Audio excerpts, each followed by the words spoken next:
If you went to a comic book store and said, hey, what do you think? They go, it's f***ing black and white. They go, yeah. The Anime Business, brought to you by Animego. Here's what we have coming out.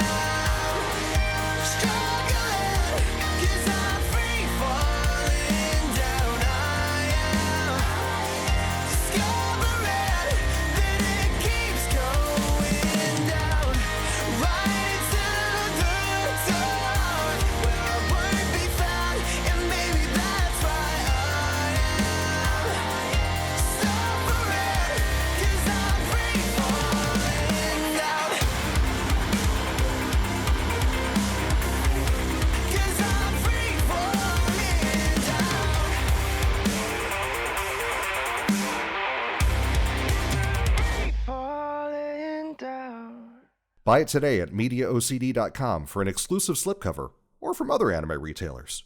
English and Japanese captions are courtesy of the Kleckner Foundation. Thank you. Well, it's all art books. They're gorgeous. They're all mostly Japanese. Well, right. There's some classics there. Katsura. Anyway. All right, so anyway. Anyway, that was enough to get some of the retailers to say, hey, that stuff will probably work in my audience, right? Mm-hmm. So you went to big competitor conventions, we went to Comtron conventions, we went to Ingram conventions. We sent our salespeople out to talk to retailers. We spent a very large amount of time trying to educate people that you will make a lot of money if you do this right. And the way to do it right is to bring in a lot of anime and have a section called anime. The concept was very simple. If you as a video retailer wish to build this audience, you have to have repeat consumers. People have to rent one, say I liked it, come back, rent another. It all has to be in the same area. You can't put this one over here in the sports section. You can't put this one over here. So we educated them that this is a genre. It has to be treated as a genre. And if you treat it as a genre, you will develop an audience that will keep coming back, buying, renting, etc., and you can keep expanding. And that, in order to implement that strategy, that's why we started to distribute our competitors. So we had more product, because we couldn't afford it. I was an indie. I started on my kitchen table. Totally separate origin story in itself. Idea that we as CPM by ourselves would have enough ability to create the catalog instantly was crazy. We didn't have that kind of money. So we went to US Renditions and said, you're selling your stuff in a couple of stores, some comic book stores, your stores. Why don't we take you into the video world? So we began distributing them. We signed up with Animego. We signed up with AD Vision. Basically everybody, we, because of our background in the home video world, can get you into these markets you can't get into by yourself. And if we all group up together, right, we can each have our slices of the pie, but we'll make the pie bigger and bigger. Most of the people got it. Some didn't, but that's really the strategy that worked, because again, it ties in with the fact that it is a market consistent product, right? Once you find an audience for anime, chances are they will keep being interested in new anime releases. Yeah. And for that, you need a flood of product. It has to be constantly new, some, constantly being refreshed. So it took us a couple of years, but we got to the point where we were the largest distributor of Japanese anime. We, Central Park Media. And by that time, the flip side had started to kick in, which is once we got somebody's product into the wholesalers, into the retail stores, into their computer systems, they didn't need us. We went from CPM being, hey, we need you guys and you need us, we all need to band together to create the inroads, to, okay, AD Vision, Animego, whatever, you're in these stores already, now you can cut out the middleman, us. Right. So that is, if you will, the second phase of the anime home video. And then a bunch of new companies that started coming in because they were able to, because by then people knew, oh, anime, you're gonna do anime supplier? Yeah, I need to do anime supplier. Subtitles are fairly inexpensive to produce. Dubs are basically a magnitude of order more expensive. It's a time-consuming, expensive, and sophisticated process. Yeah. So if you want to mass market, you have to have dubs. So what we did at the beginning was we didn't have enough money to make dubs. We were focused on subtitled. And then our friends Manga came along.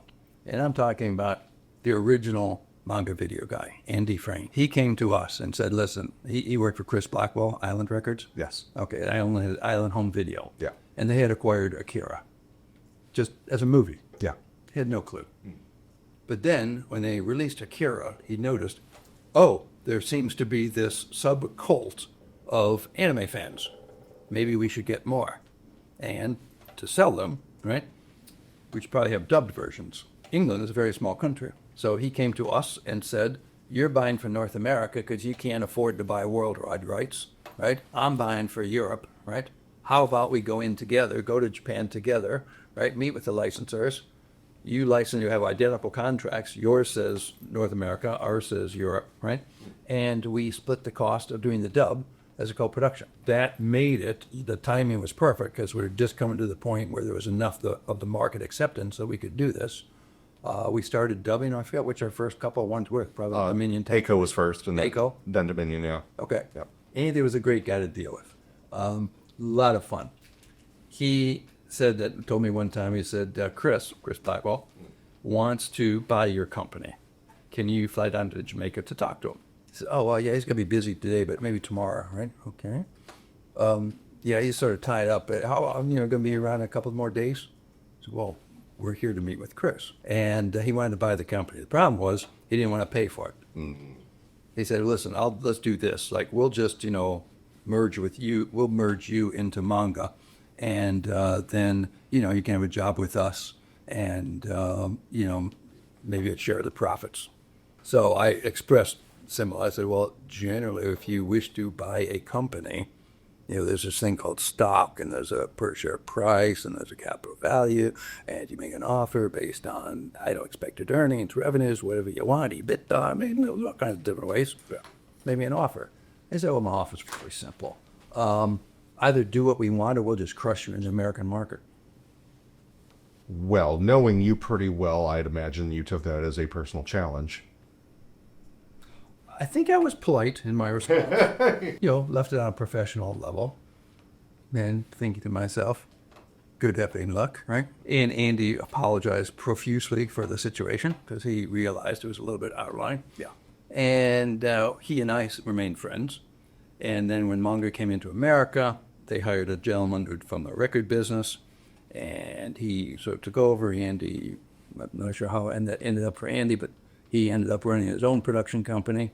And our relations as two companies were never quite as amicable as they were before. Talk a little bit about the secondary markets, like the comics and the CD soundtracks and all that. Sure. Most of, like ADB being a big one, we're looking for these secondary product lines, but none of them really went crazy. None of them really kind of matched the home video product as far as revenues and as far as ROI. Basically, did you see them as an alternative to anime or just supplemental to anime? We saw them as product extensions and brand extensions. And in the sense that, going back to what is the concept of anime? It's not just a product, it's a lifestyle, right? Something where if you have an interesting story, characters you want to meet, you don't want it to end at the end of the show. So you want to go back to the original manga. Where did this come from? You want to have extensions, like with the Eiko. We had CD-ROMs, we had role-playing games, we had trading cards, we had telephone cards. Make sure that's one of the stuff. Yeah. Trading cards, all right? Yep. Were a thing back in the late 90s, early 2000s. Oh, still a thing. It is. Oh, yeah. So we generally worked through sub-licensors in a case like this. I think it was Comic Images we were working with. We did like T-shirts with Comic Images. We would give them pictures like this. They'd make the T-shirts. They'd distribute those. That would be supplemental to us, more promotional. We were not counting on the royalty stream from this to be paying the rent. What we were counting for was to get the World U.S. Mangakwa into stores, into the consciousness. So with very little cost on our end, we had tremendous products that went out to meet that fan community. I think you'd asked me earlier, but why did the anime companies call themselves manga companies? That was on the list, yes. We should ask Right. if you go into that. Couple of reasons. Obviously, Andy Frayne knew that manga meant comic book, but I wanted a macho logo, Yes. right?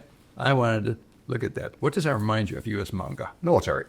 The few, the proud, the Marines. Right? Mm-hmm.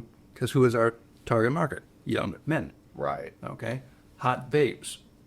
A lot of weaponry. U.S. Anime Corps, U.S. A9 Corps would not have worked. Yeah. It wouldn't have worked. Right?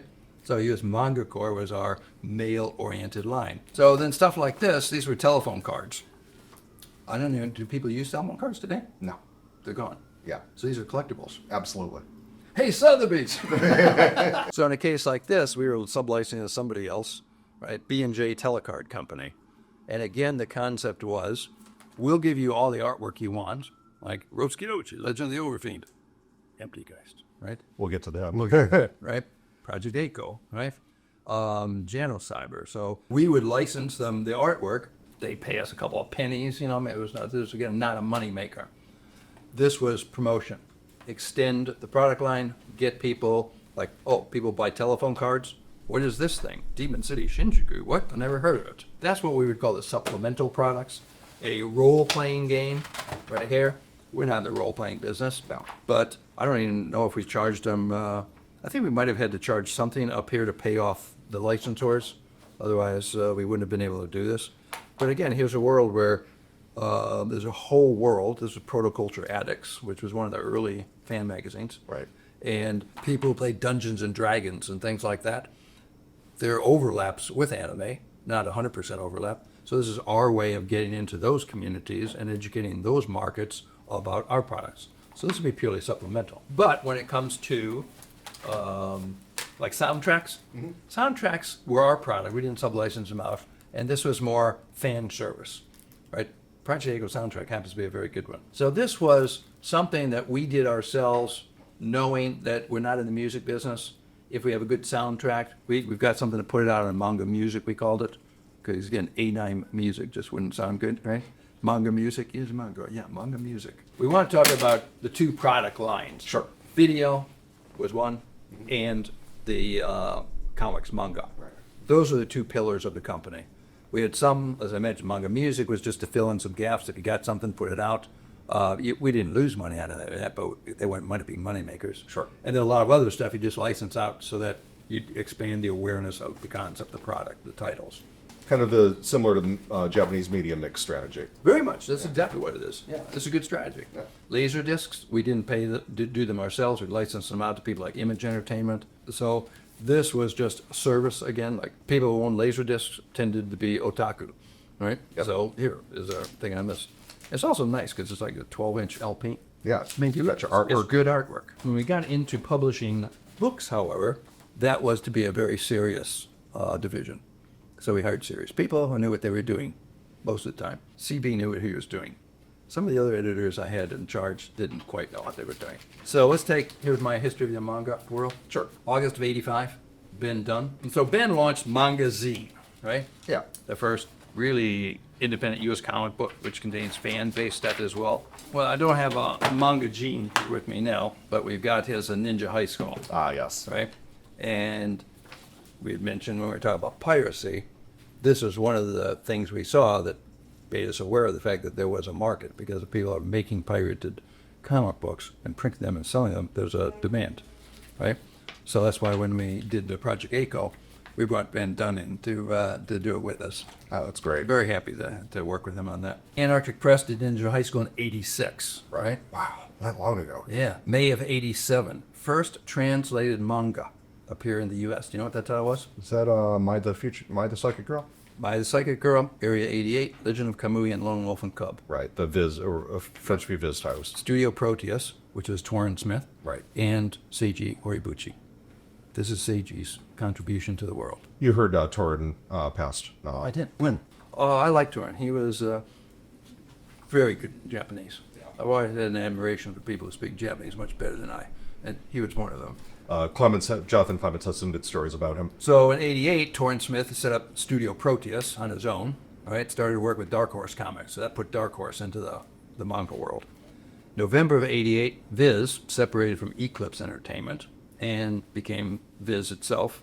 Begins publishing, making Shogakukan, his parent company, the first Japanese comic book publisher to distribute its products. Actually, because direct right down, Shogakukan down. 89 was when Marvel released the American version of Akira, which they did in color, because otherwise they thought it wouldn't be sellable. Right. And that's one of the issues. These things today which we just take for granted. Back in the start of the business, if you went to a comic book store and said, hey, what do you think? They go, it's fucking black and white. They go, yeah. Was it, are you sending it back to the printer for a redo? Like they forgot the color? No, it's supposed to be this way. Who the heck's going to read that? Right. Mental issues, right? There's this very American through line of like, well, no, this isn't how we do it, so it's wrong. You find the exact opposite in Japan. We are mirrors of each other. The Americans will tell you it's got to be this way. The Japanese will tell you it's got to be their way, right? I think every culture says my way or highway at the end of the day, right? Yeah. And in March of '94, that's when we launched CPM Comics, and we did Eiko, Galforce, Geist, Votoms as American-style stuff. So we opened up the publishing side, the book publishing side, comic book, with the concept that we really have a number of different products. We have CPM Press as the overarching imprint. So as opposed to CPM, like US Manga Corps, right? That was all anime. Right. Central Park Media, we use that name for our documentaries, boutique stuff that wasn't anime. But when we set up CPM Press to be publishing paper-based things, it was broken into CPM Comics, CPM Manga, CPM Manhwa, because each of these are different categories. Sure. So the CPM Comics was when we had the rights to make a comic book off our anime, which we did. It was not the original manga in Japan that was adapted for the anime. It was an American manga, right, based on the anime. So we Basically, called it comics. a sanctioned adaptation. Exactly, sanctioned adaptation. Then we had CPM Manga, which went through its own evolution because that was the direct translation, right? Right. Of the original Japanese comic. Now, there are stories to be told about that. For example, this would be a CPM comic, right? So, to Galforce, Eternal Story, a very successful anime theatrical release in Japan. We got the rights to make a comic book out of it, but there was no original manga, right? So, Tim Mildred, I think, worked on this one, right? Speaking of Tim, this is Bruce Lewis, John Ott, Michael Lindsay. So Tim came in on our Votoms. So this was American-style stuff. It's American size, right? And you have to remember that at this point in time, we're selling the stuff into comic book stores. Comic book stores have shelves like this and boxes that fit this and people who browse like that, right? Mm-hmm. So this worked, right, originally. As the market developed further, we started to do original manga, right? So this is CPM Manga. And in this case, it's the actual Japanese comic, which we turned into an American comic, a graphic novel. The size is bigger. The pagination is this way, right? And this is pretty successful. Now, one of your original questions was, what made me think about anime? When I saw how much stuff like this there was in Japan, I thought to myself, that works for me. And I can't be the only male in America for which that works. Pretty simple stuff. So then we got into the world, a major change. 2 years later at Tokyo Pop, right, came in with Mix magazine. Tell Stu Levy, I still have my first issue, right? I'm keeping this, right? Yep. Now, Wow. you will notice Mix magazine, Sailor Moon. How was it printed? It was printed in American style, right? Yep. Boom, boom, right? And this was a real, if you will, similarity to how manga is published in Japan, because as you know, it comes out as mangabon, and then with 10, 12 different stories. Yep. Then it becomes, when they got enough of them, they make the tankobons, the actual books, right, of just one story. Yep. So he started off like this because that's what the retail market wanted. And if you didn't give the comic book retail market what they wanted, you're not going to be in a comic book store. Right. Okay. Now, one of the things I give Stu the credit for is he was the first guy among us to basically say, one, I'm going to stop arguing with the Japanese licensors about flipping it. We're going to do it their way. Yeah. Two, I'm going to save a lot of money on printing by shrinking it from this size, right, down to this size. Had to switch, we, the industry, realized it was time to switch from Americanizing it to just localizing it. We started to follow Stuart's lead, right? And we actually had to do this, right? Yep. Because an American will open up the book, turn it like this, and we had to say, Tomare! This sign reads, Tomare, and it means stop. This is the last page of the book, right? This book is printed in the original Japanese format, which means it reads from right to left. So we actually had to show pictures because Americans didn't know, like, how do you read this? This basically is now how Japanese manga is sold in America. Yeah. Right? And it's much better from the sense it's true to the original, right? It's all these issues that drove the Japanese mangaka, the artists, crazy, drove their agents and publishers crazy, right? We had to do it in order to get them into the market, and it was only after we were in the market long enough that we started to build the market that the market understood, hey, you can actually do it this way, Yeah. right? But I give Stu credit for that. I remember I was working for you at the time when he came out with that innovation. Okay. And I remember us seeing the press release and the solicitation because not only did he change the format like that to something that was obviously going to be way cheaper and easier, but he also cut the SRP down to something like sub $10. Yeah, $9.95, first low price stuff. And then he also like just cranked the output. I think he was releasing something like 10 SKUs a month. He had to, because that's how, again, it went back to how do you introduce a genre? You can't introduce it with one or two titles. You have to have a massive amount of stuff on those shelves. There has to be in Borders, in Barnes and Noble. There has to be a place you go to that says manga. Right. And then they're all there, right? And you keep coming back to the store. So he knew that for him to dominate the manga publishing business in America, he had to have that level of output. Now, another kind of cultural difference.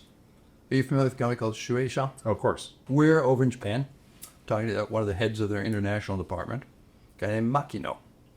And his name I'll be happy to put into the record. Okay. And Mr. Makino is a arrogant guy, like this, you know? And, oh, my nice suit and everything, and I'm trying to be, corporate, etc., explaining who we are, and we like to do this. And then he's talking to me.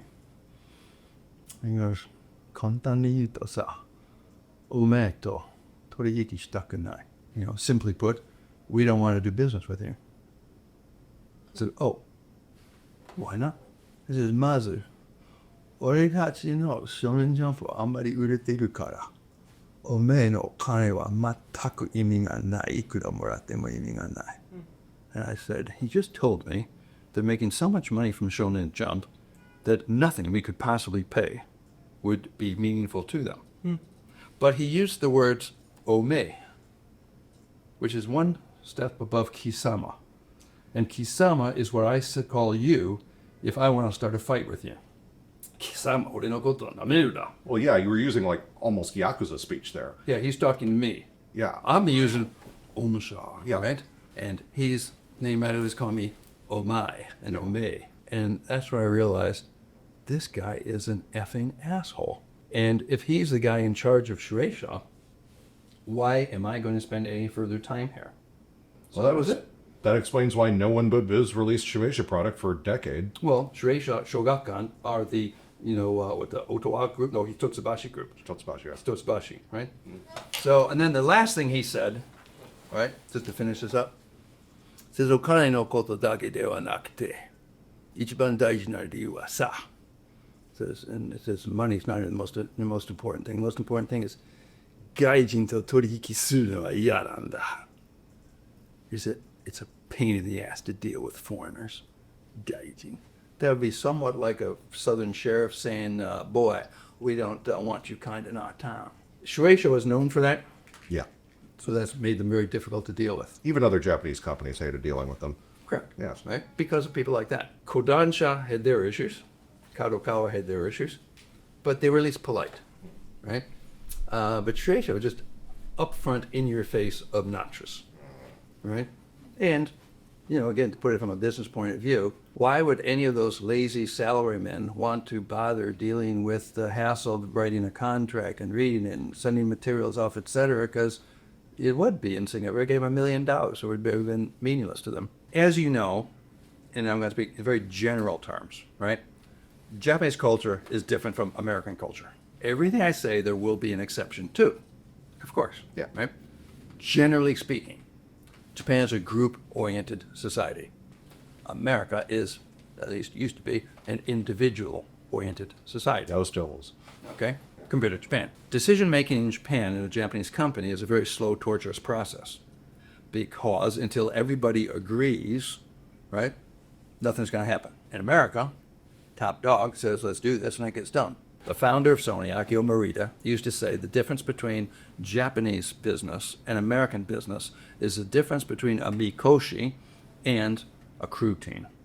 The mikoshi is the portable shrine. Right. And in Japan, you have a festival day, and I'm sure you've seen the pictures. You got 100 guys underneath this portable shrine, and then their loincloths. He said in an American company, it's like a routine. And you got your guys lined up. It's like stroke, stroke, stroke. And he's telling you where to go. Yeah. And the objective is to get to point A to point B the fastest possible time. The objective of the mikoshi is to have a great time. You have a festival. We're going to wander around the streets for a while, and then we're going to go back to the temple. We're going to get drunk. It's a great day. Two different approaches. So when we would deal with the Japanese companies, I would be in a position where I'm dealing, specific example, Mitsubishi. When Cool Japan hit, they thought they should get into the business somehow because they have money. So let's have a bunch of salarymen who are, suits in their 40s and 50s and 60s, right? Make decisions about this thing bubbling up in America called anime and manga. So we were trying to acquire some titles from Mitsubishi because they had invested, you're familiar with the Seisaku Iinkai. Yes. Right? So they had invested in some and they had certain rights. And for those, we were approaching them. I must have spent a year and a half talking to the same bunch of folk. After about a year and a half of negotiating for I forget what the title is, we had a meeting, and I think there were 8 of them and me. I said, guys, you understand my first offer letter to you was dated about 18 months ago. Since then, we've had, 5 or 6 meetings. This is a, $100,000 deal or something. I can make the decision right now to sign this piece of paper, give you a check for $100,000, license your product, release it in the market. Me, by myself. You are a company that is several thousand times bigger than my company. You have spent 18 months talking to me about this thing. Every time we meet, we have different people in the meeting, You got 2 VPs, a senior VP, a manager, looking at your business cards. Are you capable today, right now, to actually make a decision? Yes or no? Their answer had to be no. Had to be no. And afterwards, I was informed by the younger fellow we'd been dealing with 18 months, you really pissed them off today. I said, I know I did. And the reason I did was I'm fed up with dealing with you on this title that now is like a year and a half out. It's been pirated to heck. I don't need it anymore. And I don't ever want to negotiate with your company again because it's driving me crazy. It's preventing me from doing business. You get paid, right, for going to meetings. I get paid when we collect from customers who paid to buy the product that we make.